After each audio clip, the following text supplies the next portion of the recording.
প্রথম পর্বে আপনাদের সাথে শেয়ার করে নিয়েছিলাম পেলিং এ আসার গল্প। যদি সেই ভিডিও দেখে না থাকেন তো নিচে ডেসক্রিপশন বক্সে লিংক দিয়ে রাখলাম, দেখে নিতে পারেন।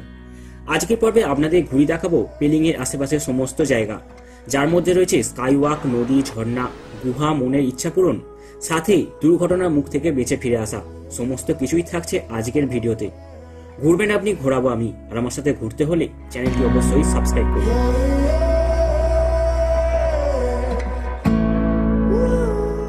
মর্নিং, আজকে হচ্ছে পেলিং এর দ্বিতীয় দিন। আর সকালবেলা ঘুম থেকে উঠে পর্দা সরাতেই এত সুন্দর যে একটা ভিউ পাবো সেটা কিন্তু আমি আশা করিনি।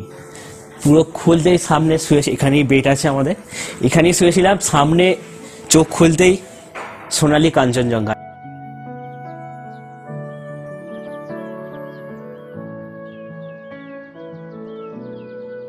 আমাদের এইটা অর্গানাইজ হচ্ছে S&D ট্যুরস অ্যান্ড ট্রাভেলস পক্ষ থেকে। তো আমাদের প্যাকেজ পড়েছে পার হেড 9.5 করে।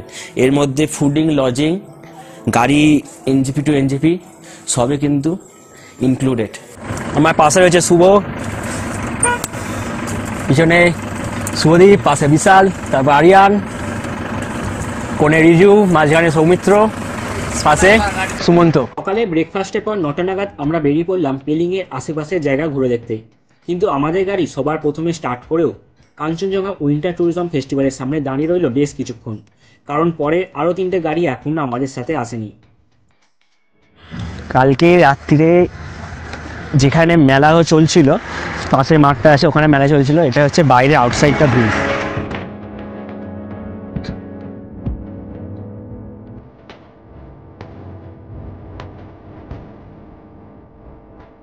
পিছনের গাড়ি আসার পর পাহাড়ি আঁকাবাঁকা রাস্তা ধরে চলে এলাম স্কাইওয়াকের সামনে।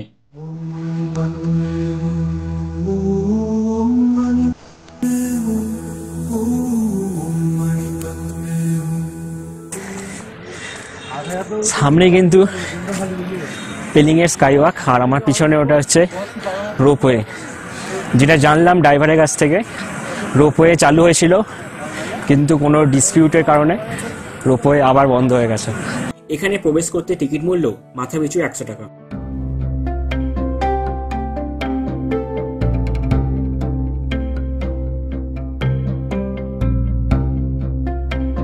পেলিং স্কাইওয়াককে এক কথায় বলা যেতে পারে ভিউ পয়েন্ট। পেলিং এর প্রাকৃতিক দৃশ্য উপভোগ করার সব থেকে আদর্শ জায়গা এই স্কাইওয়াক। একদিকে বরফে ঢাকা কাঞ্চনজঙ্ঘা, অন্যদিকে সবুজে মোড়া পাহাড়। স্কাইওয়াকে কিন্তু প্রচণ্ড ভিড় আছে, তবে মূর্তির সামনে যে ফাঁকা গ্রাউন্ড আছে ওখানটা কিন্তু বেশ ফাঁকা। সি লেভেল থেকে 7,200 ফুট উপরে রয়েছে এই স্কাইওয়াক। আর এই স্কাইওয়াকের উদ্বোধন হয় 2018 সালের নভেম্বরে। এই যে স্কাইওয়াকটা রয়েছে এটা কিন্তু হচ্ছে 180 ডিগ্রি, শুধু একটা হাফ রাউন্ড আছে। আর তারপরে এখানে চেনজিকের মূর্তি।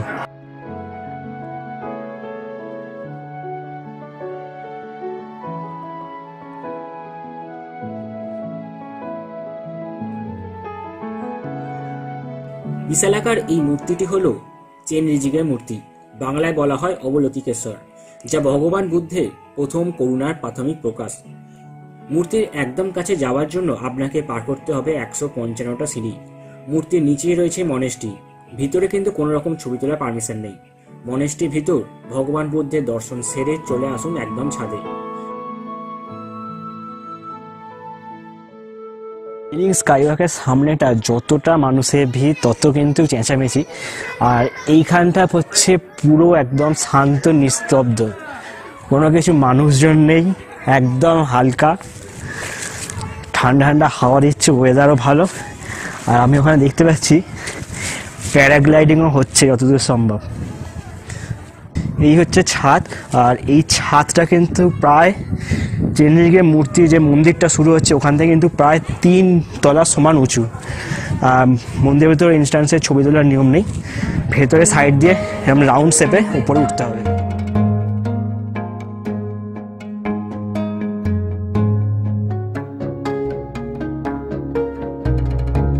চেনজিকের মূর্তির সামনে সিঁড়িতে আসতে হয়, সিঁড়ি দেখে হয়তো আসতে পারবেন না, পায়ে ব্যথা বা হাঁটুতে ব্যথা, তারা কিন্তু এইখানে সাইডে কিন্তু এরকম জিগজ্যাগ সিঁড়ি নেই, উপরে কিন্তু ঢাল রয়েছে, এখানে কিন্তু আপনি আসতে পারেন বা নেবেও যেতে পারেন, কোনো রকম কিন্তু অসুবিধা হওয়ার কথা নয়।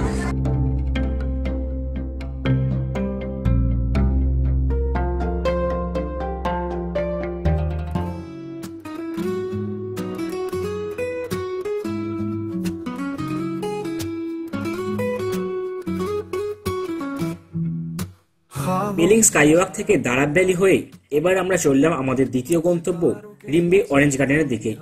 রিম্বি অরেঞ্জ গার্ডেনের পাশ দিয়ে কিন্তু বয়ে যায় রিম্বি নদী। যাওয়া যাক রিম্বি নদীর কাছে, সাথে অরেঞ্জ গার্ডেনে।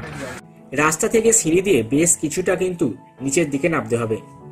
রিম্বি অরেঞ্জ গার্ডেনের ভেতর এদিক ওদিক কিন্তু রয়েছে চা, কফি এবং ফাস্টফুডের দোকান, সাথে এখানে কমলা লেবুও বিক্রি হয়, কিনতে পারেন, দাম পড়বে 100 টাকা। আর এই রাস্তা দিয়ে কিছুটা নামলেই চলে যাবেন একদমই রিম্বি নদীর কাছে। আমরা যেখানেই যাচ্ছি, যে স্পটে যাচ্ছি, ভিড় তো থাকছেই, সাথে কিন্তু আরো বেশি ভিড় হয়ে যাচ্ছে। আর এখানে অরেঞ্জ বিক্রি হচ্ছে, আপনি কিনে খেতে পারেন, তবে আপনি যদি গাছ থেকে পারেন বা গাছ থেকে ফল ছেঁড়েন তাহলে কিন্তু 500 টাকা ফাইন। আর এইখানে গার্ডেনে ঢুকতে হয় 30 টাকা টিকিট।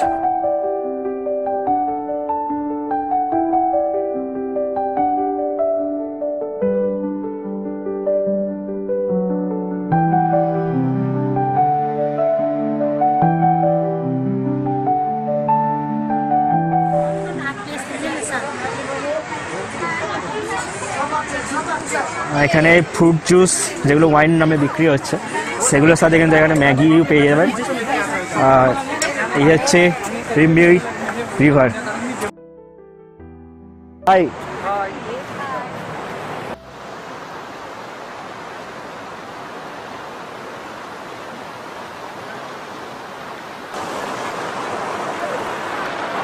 এখানে রিম্বি নদীতে খুব বেশি স্রোত নেই। মানুষজন নদীতে নেমে যাতে না নোংরা করতে পারে এবং সেই সাথে প্রকৃতিকে সুন্দর রাখার জন্য দড়ি দিয়ে সীমানা করা রয়েছে। রডোডেন্ড্রনে ওয়াইন কিনলাম, এরকম একটা বোতলে প্যাকিং করে দিল, বোতলে জাস্ট কাঁচের বোতল থেকে ঢেলে জাস্ট এখানে দিয়েছে, 100 টাকা এমআরপি।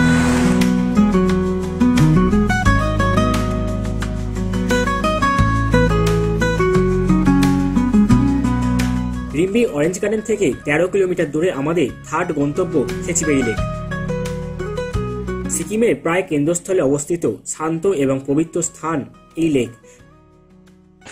খাচো পালরি মানে হচ্ছে পদ্ম সম্ভবের স্বর্গ। আর এই হ্রদ কিন্তু হিন্দু এবং বৌদ্ধ উভয়ের জন্য কিন্তু পবিত্র লেক। মানুষজনের কাছে এই লেক উইসিং লেক বা ইচ্ছা পূরণের লেক নামে পরিচিত।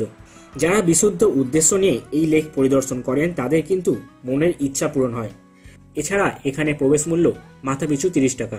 প্রবেশ করতেই বাম দিকে দেখতে পাবেন একটি ঘেরা জলাশয়, যেখানে আপনি মাছেদের খাবার খাওয়াতে পারেন। আর এই মাছেদের খাবার কিন্তু লেকের পাশেই বিক্রি হয়, দাম পড়বে 1 প্যাকেট 80 টাকা।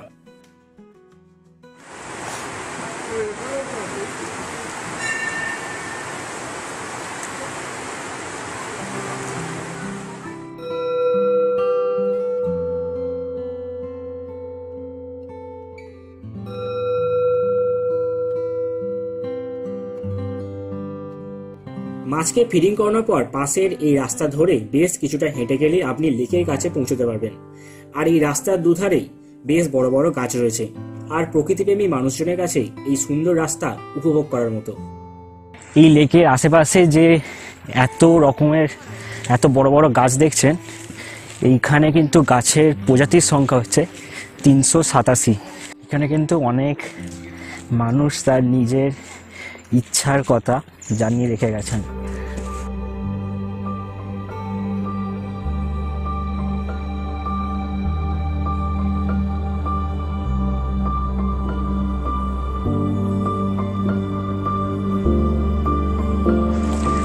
এখানে গুরু রিম্পোচের মূর্তি রয়েছে।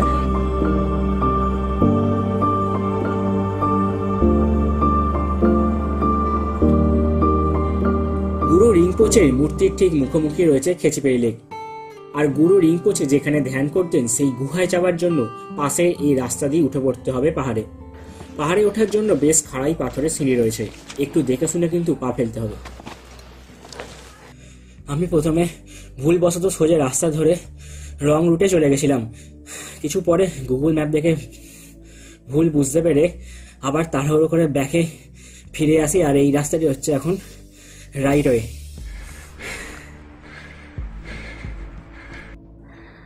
পাহাড়ে অনেকটা পথ হেঁটে একদম পুরো সামনে রিংপোচে কেভের সামনে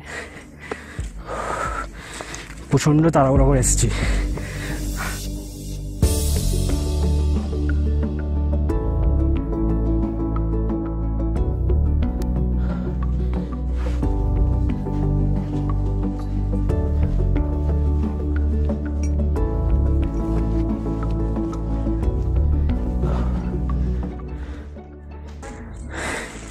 ভেতরটা আপনাদের দেখাচ্ছি।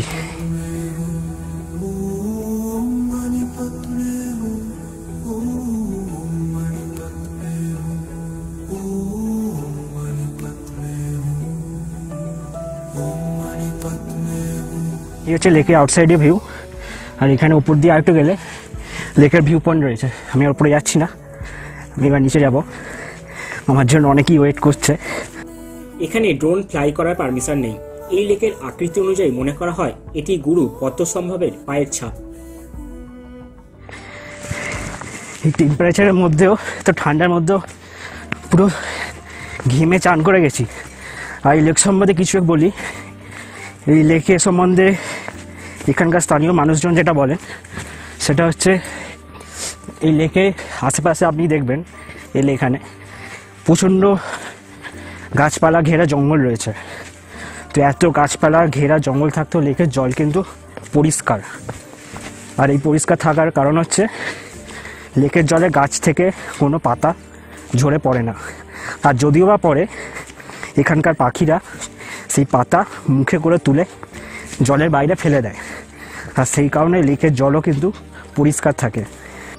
লেকের পাশেই রয়েছে তোসি চোলিং মনেস্ট্রি। মন চাইলে এখানে শান্ত পরিবেশে কিছুক্ষণ বসে সময়ও কাটাতে পারবেন।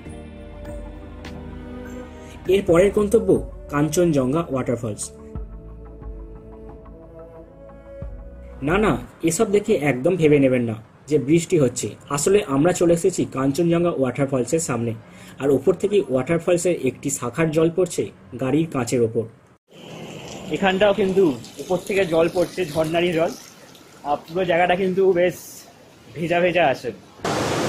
অসাধারণ ভিউ, অসাধারণ।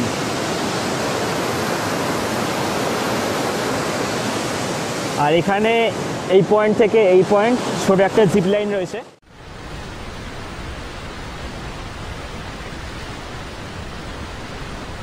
চলে এলাম জিপ লাইনে স্টার্টিং পয়েন্টের কাছে। এরপর কোমরে দড়ি বেল্ট বেঁধে ঝুলে পড়া, আর মিনিট দুয়েকের মধ্যেই অপর প্রান্তে।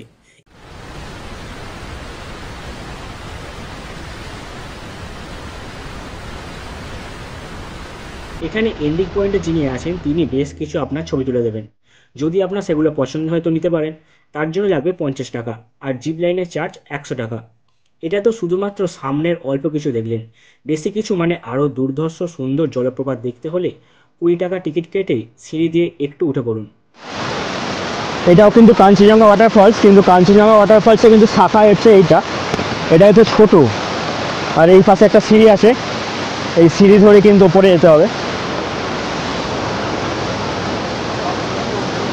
আর এখানে ওয়াটারফলসটা আরো বেশি ভয়ঙ্কর সুন্দর। একটা বাঁশের সাঁকো করা আছে যাতে আরো কাছে যাওয়া যায়।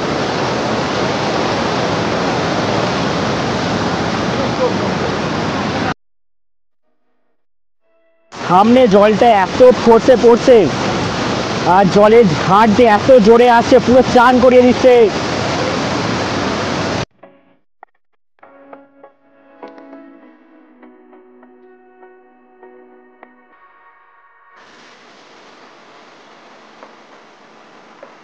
এত আনন্দ শেষে হয়তো এটাই আমার শেষ ছবি হতে পারতো। সাইড থেকে একটা ছবি তুলে বললে একদম পাহাড়ের গা ঘেঁষে দাঁড়িয়েছিলাম, আর এই ছবিটা তুলে আমি হালকা সরে যেতেই 2 থেকে 5 সেকেন্ডের মধ্যে বেশ প্রমাণ সাইজের দুটো পাথর আমি যেখানে দাঁড়িয়েছিলাম ঠিক সেখানেই পড়ে। যদি সেগুলো মাথায় পড়তো না জানি কি হতো। যাই হোক, ভগবানকে ধন্যবাদ বাঁচিয়ে দেওয়ার জন্য। এবার হোটেলে ফেরা পালা, কিন্তু হোটেলে পৌঁছানোর আগে গাড়ি থামিয়ে নেমে পড়লাম ছোট্ট সুন্দর আরও একটি ওয়াটারফলসের সামনে, রিলি ওয়াটারফলস। বর্ষাতে এই ছোট্ট সুন্দরীও অনেক মোহময়ী হয়ে ওঠে। পরের পর্বে আমরা রাবাংলা যাওয়ার পথে দেখে নেব বেশ কিছু স্পট। ভালো থাকবেন, টাটা। আর ভিডিওটা ভালো লাগলে বন্ধুদের সাথে অবশ্যই শেয়ার করবেন। ধন্যবাদ।